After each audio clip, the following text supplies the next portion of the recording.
මනෝ පුබ්බංගමා ධම්මා. හැම එකකටම මූලික වෙන්නේ මොකක්ද? හිත. සූත්‍රයක් තියෙනවා අබේ රාජකුමාර සූත්‍රය කියලා. මේක හරි අපූර්වයි හොඳ. බුදුහාමුදුරුවෝ දානේ වළඳලා ඉවර වෙලා අබේ රාජ දැන් ඔය වගේ ඉඳගෙන ඉන්න පොඩි එකා උකුලේ. ඔය නිගණ්ඨනාත පුත්ත කියලා ශාස්ත්‍රූවරයෙක් හිටියනේ. මිනිස්සයාගේ ගෝලයෙක් අබේ රාජ. අබේ රාජ බුදුහාමුදුරුවන්ගේ ප්‍රශ්න ටිකක් අහනවා. බුදුහාමුදුරුවෝ අර පටිපුච්ච ව්‍යාකරණ ක්‍රමයේ යටතේ අබේ රාජගෙන් ආපහු අහනවා. අබේ රාජ පොඩි එකා ඔය උකුලේ ඉන්නවනේ. පොඩි එකාගේ කටේ කැබිලිති කටුවක් තියෙනවා. අහනවා අබේ රාජ ඕක හිර වෙලා තිබ්බොත් මොකද කරන්නේ කියලා.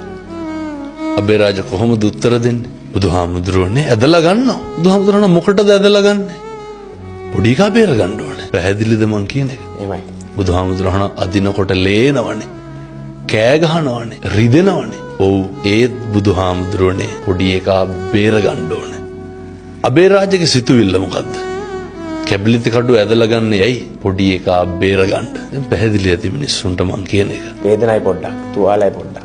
සිතුවිල්ල මරන්න නෙමෙයි බේර ගන්න.